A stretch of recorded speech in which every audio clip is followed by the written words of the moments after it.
Bismillahirrahmanirrahim. Assalamualaikum warahmatullahi wabarakatuh. Waalaikumsalam warahmatullahi wabarakatuh. Oke, gimana nih kabarnya hari ini? Kayaknya udah pada lulus ya, udah siang. Ya, Oke, ada tidak masuk hari ini? masuk semua Bu. Masuk semua. Oke. Nah, hari ini kita melanjutkan materi dari pertemuan sebelumnya. Ada yang masih ingat gak pertemuan sebelumnya kita bahas apa? Gak tahu Bu, lupa. Oke. Lupa. Nggak apa-apa, wajar manusia. Oke. Pertemuan sebelumnya itu kita bahas tentang gerak relatif dan kerangka inersial. Ya, sebelumnya kita bahas gerak relatif dan juga kerangka inersia. Ada yang masih ingat apa itu gerak relatif? Lupa Bu. Gerak capek Bu. relatif, waduh. Ya, gerak relatif itu adalah gerak benda yang bergantung kepada pengaman atau kerangka acuan. Jadi si geraknya itu sesuai dengan gimana kita ngelihatnya, sesuai dengan gimana POV-nya gitu. Kayak contohnya misal kereta nih, ketika kita yang di dalam dengan orang yang di stasiunnya misal, apakah dia akan berbeda cara melihat si kecepatan cahayanya? Ya, ya, kecepatan keretanya ya berbeda kan? Nah, jadi untuk benda-benda yang bergerak itu dia kecepatannya, pergerakannya itu akan berbeda-beda tergantung pada pengamannya seperti itu. Nah, kalau misalnya pada cahaya, apakah kalau cahaya, kecepatan cahaya itu akan tergantung pada pengamat juga atau tidak? Tidak. Oke. Nah, pertanyaannya tadi tentang cahaya itu juga dikemukakan oleh ilmuwan-ilmuwan dulu pada abad ke-19. Jadi dulu ilmuwan pada abad ke-19 itu bertanya-tanya, kalau kecepatan cahaya itu dia dipengaruhi oleh kerangka acuan juga nggak sih? Dipengaruhi oleh pengamat juga nggak sih? Yang dimana di sini pengamat itu adalah gerak bumi. Nah, habis itu si ilmuwan itu nyari tahu tuh gimana ya cara ngebuktiinnya biar tahu kalau misalnya kecepatan cahaya ini dia punya kerangka acuan atau tidak gitu. Nah, makanya terlebihlah di sini yang akan kita bahas itu percobaan Michelson-Morley. Oke, sebelum masuk ke percobaan Michelson-Morley, kita kan kemarin sudah bahas tentang gerak relatif. Nah, Ibu mau tes pemahaman awal kalian tentang gerak relatif. Silakan kalian scan dulu, nanti hasil dari ini akan Ibu buat kelompok. Ya. Sudah dikerjakan? Oke, sip. Nah, ini adalah gambaran dari percobaan Michelson-Morley tentang cahaya. Tahu kan cahaya? Tahu. Oke, jadi dulu para ilmuwan itu menganggap cahaya itu adalah gelombang sayang. Ya. Jadi dulu ilmuwan itu menganggap kalau misalnya cahaya itu adalah sebuah gelombang. Sebenarnya belajar materi gelombang kan? Sudah. Nah, yang kita tahu materi gelombang itu merambat memerlukan medium. Oke, contohnya gelombang apa? Itu adalah gelombang suara. Nah, gelombang suara memerlukan medium apa untuk merambatnya? Udara, betul sekali. Terus, kayak misalnya ada gelombang air, dia butuh air untuk merambat. Nah, para ilmuwan juga dulu mengira begitu kalau misalnya cahaya adalah gelombang dan butuh medium untuk merambat. Nah, kira-kira apa mediumnya? Nah, kaca. Ya, dulu para ilmuwan tuh menduga kalau misalnya cahaya itu merambat menggunakan yang namanya itu adalah ether. Bukan dong. Nah, ether ini para ilmuwan dulu pada abad 19 itu menduga kalau misalnya dia itu adalah sebuah medium yang mengelilingi seluruh ruang dan menjadi tempat merambatnya cahaya. Nah, bilang kalau misalnya jika si ether itu beneran ada, maka dia akan mempengaruhi si kecepatan cahaya seperti tadi yang pas awal gerak relatif yang si kereta gitu. Nah, gimana cara ngebuktiin kalau misalnya si ether ini beneran mempengaruhi cahaya nggak sih? Beneran mempengaruhi kecepatan cahaya nggak sih? Nah, seperti ini nanti percobaan si Michelson-Morley. Apa sih percobaan Michelson-Morley nih? Pencetusnya adalah ini, Albert Abraham Michelson dengan Edward Williams Morley. Jadi dua orang ini dia berkolaborasi membuat percobaan untuk mengetahui si ether ini beneran ada nggak sih, terus dia beneran mempengaruhi kecepatan cahaya atau tidak menggunakan ini yang tadi itu adalah namanya interferometer. Nah, jadi hari ini kita akan melakukan simulasi yang sama yang kita lakukan seperti Michelson-Morley, yaitu simulasi percobaan Michelson-Morley. Jadi tujuan pembelajaran hari ini nanti kalian akan dapat membedakan mana gelombang yang memerlukan medium, mana gelombang yang tidak memerlukan medium. Terus nanti akan mengidentifikasi tuh hasil pengamatan dari si simulasi percobaan Michelson-Morley. Nah, terus habis itu yang ketiganya nanti kalian dapat menjelaskan hasil percobaannya itu dia berkaitan sama ada atau tidaknya si ether. Terus nanti kalian bisa jadi berubah pemahaman lah terkait si tadi sifat perambatan cahaya. Oke, tadi kita lihat hasil dari tes pemahaman awal tadi. Ini pembagian kelompoknya, jadi kelompok 1 dan kelompok 2. Nah, maksud ABC itu adalah profil ABC. Nanti di LKM itu dia ada profil ABC nanti. Jadi si satu kelompok ini kita bagi jadi 3 profil.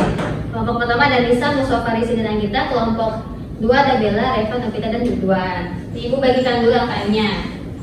Mangsa ibu. Ya, oke. Boleh dibuka LKM-nya. Buka tekanan.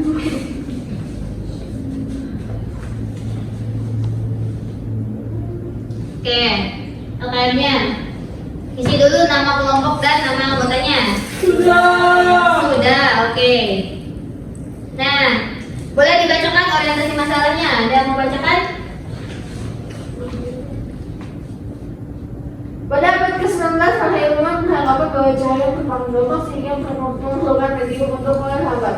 Oleh karena itu, mereka menduga adanya medium tak terlihat yang disebut ether sebagai tempat penghambatan cahaya. Jika ether benar-benar ada, maka gerak bumi di dalam ether diperkirakan akan menimbulkan angin ether yang memenuhi kehambatan cahaya. Untuk membuktikan keberadaan ether, Albert A. Michelson dan Edward W. Morley melakukan percobaan menggunakan interferometer untuk mendeteksi pengaruh angin ether terhadap cahaya. Ya, itu yang tadi Ibu sampaikan di awal ya. Jadi para ilmuwan tuh menganggap kalau misalnya cahaya itu adalah gelombang dan menggunakan medium yaitu adalah ether.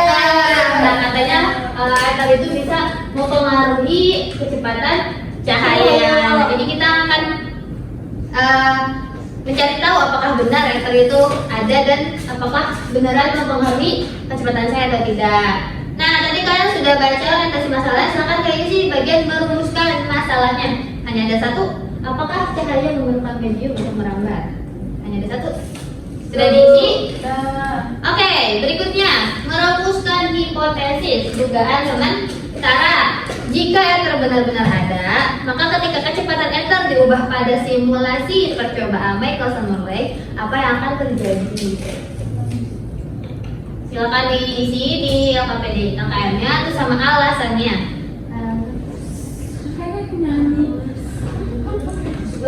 Sudah? Oke.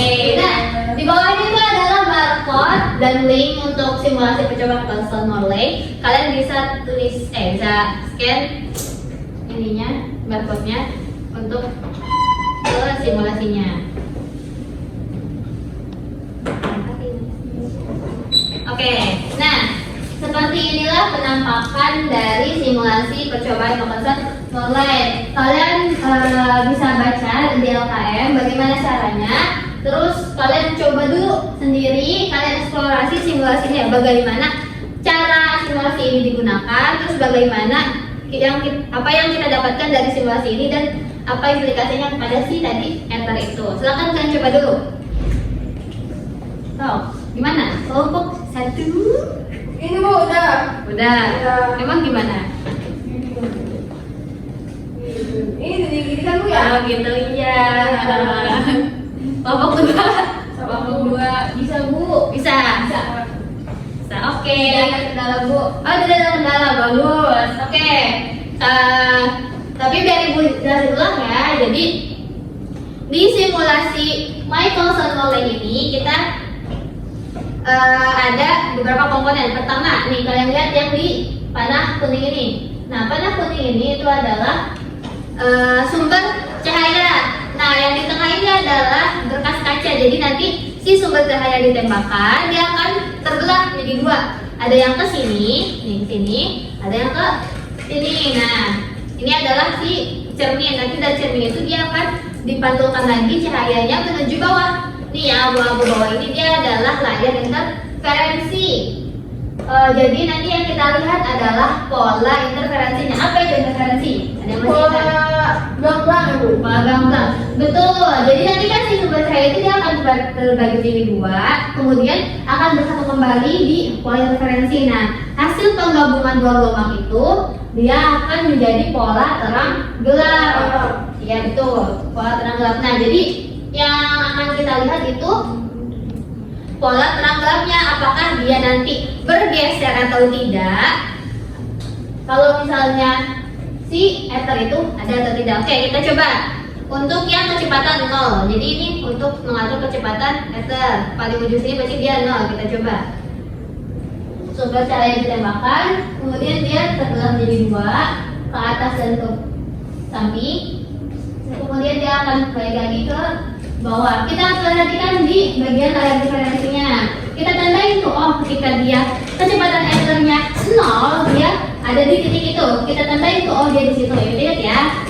Oke, berikutnya kalau misalnya si kecepatan ethernya kita naikkan, misal segini, ya misalkan. Nah, jadi kuning-kuningnya ke atas itu adalah ceritanya kecepatan ether. Nah, kita tembakan lagi si sumber cahayanya. Kita lihat perubahan apa yang akan terjadi.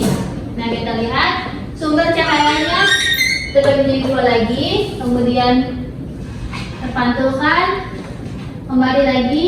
Kita lihat di layar interferensinya. Nah, apakah ada perubahan dari yang tadi pas kecepatan ethernya 0? Nggak ada ya. Soal interferensinya, pola terang gelapnya masih di situ-situ aja, titiknya di situ. Berikutnya nih, kalau misalnya kita fullin si kecepatan ethernya, tuh, kita ulangi lagi, kita coba tembakan lagi. Ya, kita tembakan.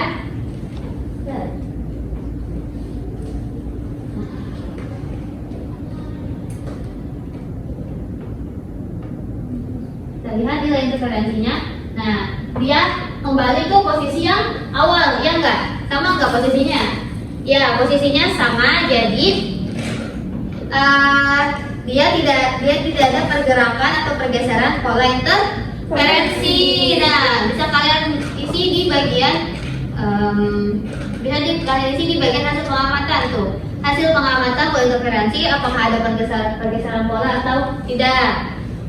Sudah diisi? Sudah. Oke.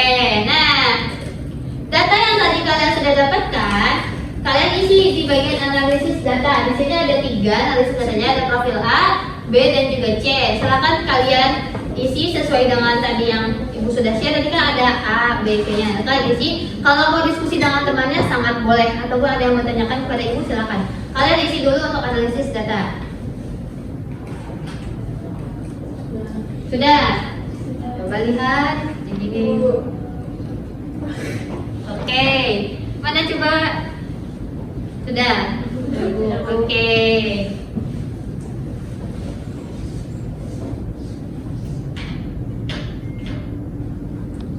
Oke, sudah selesai semua diisi analisis datanya. Menurut kalian, data yang tadi kalian dapatkan dari simulasi, apa yang bisa dianalisis? Pola interferensi Apa tuh berarti? Pola interferensinya? tidak berubah. Tidak berubah. Oke, betul sekali. Kalau misalnya pola interferensinya tidak berubah, berarti ethernya terbukti ada atau tidak? Nggak ada. Tidak ada, ya betul. Kalau misalnya ini tidak ada pergeseran pola interferensi, berarti tidak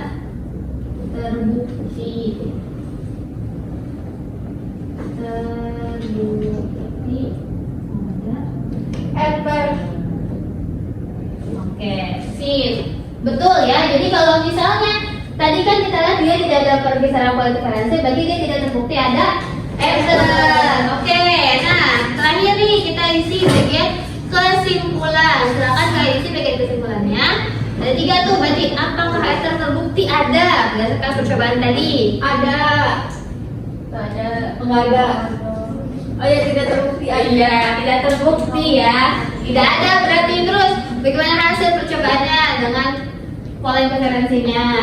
Terus yang terakhir itu adalah apa yang akan disimpulkan tentang perambatan cahaya. Oke, sudah diisi? Sudah. Oke, sip.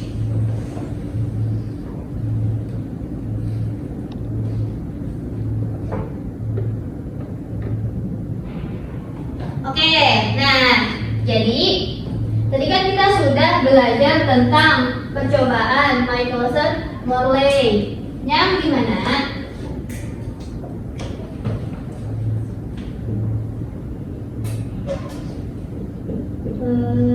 percobaan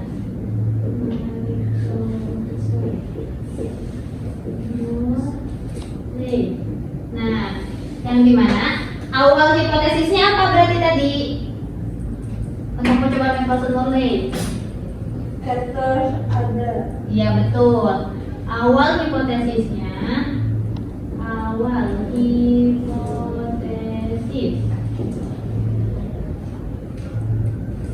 ada ether.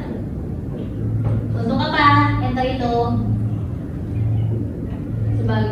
Sebagai medium. Nah betul, sebagai Perambatan cahaya. iya betul, medium rambatan Cahaya. Nah, setelah itu hasil setelah kita coba tadi apa? Hasilnya tadi? Nggak ada ether. Betul, hasil percobaan. Tidak ada Ether. Oke, sip, betul sekali.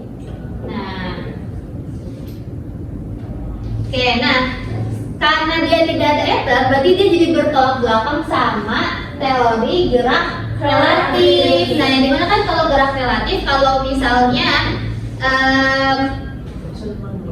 jadi gerak relatif itu kan dia geraknya bergantung pada pengamat ya. Nah, kalau misalnya dia nggak ada ether, nanti dia jadi nggak ada pengamatnya. Jadi kita nggak bisa membandingkan gitu loh. Jadi misal pengamat ini dia kelihatan begini, pengamat itu dia ngeliatnya begitu karena tidak ada ether. Jadi tidak ada yang mempengaruhi si cahayanya itu. Jadi nggak bisa kita lihat si pengamatnya. Jadi dia berbanding terbalik sama gerak relatif. Nah, karena dia berbanding terbalik sama gerak relatif, jadi nanti ada teori baru karena tidak bertentangan dengan teori gerak relatif. Ini dia jadi ada teori baru. Nah, yang dimana nih teori barunya itu dia berkaitan sama relativitas khususnya si Einstein. Nanti kita bahas untuk minggu depan. Jadi kita sudah selesai belajar tentang percobaan Michelson Morley. Sampai sini ada yang mau tanyakan dulu tentang percobaan Michelson Morley? Cukup. Oke, nah, nih ibu ada exit ticket. Silahkan kalian isi exit ticketnya di kertas selembar. Kalian tulis jawabannya aja, nama, kelas, dan jawabannya nomor berapa, nomor 2 apa, nomor 3 apa. Sudah. Oke, nanti habis ini dikumpulkan ya. Ya. Nah, satu lagi, ibu ada asesmen sumatif. Nanti kalian silakan kalian share untuk ibu tahu pemahaman kalian tentang percobaan Michelson Morley ini sudah benar atau belum. Sudah yang share? Sudah. Oke, silakan kerjakan. Sudah. Oke. Nah, pertemuan kita hari ini sudah selesai. Pembelajaran kita hari ini sudah selesai. Jadi nanti next materinya kita akan bahas si teori baru ini yang berkaitan sama relativitas khusus Einstein. Terima kasih untuk perhatiannya. Kita tutup dengan membaca Alhamdulillah. Terima kasih. Wassalamualaikum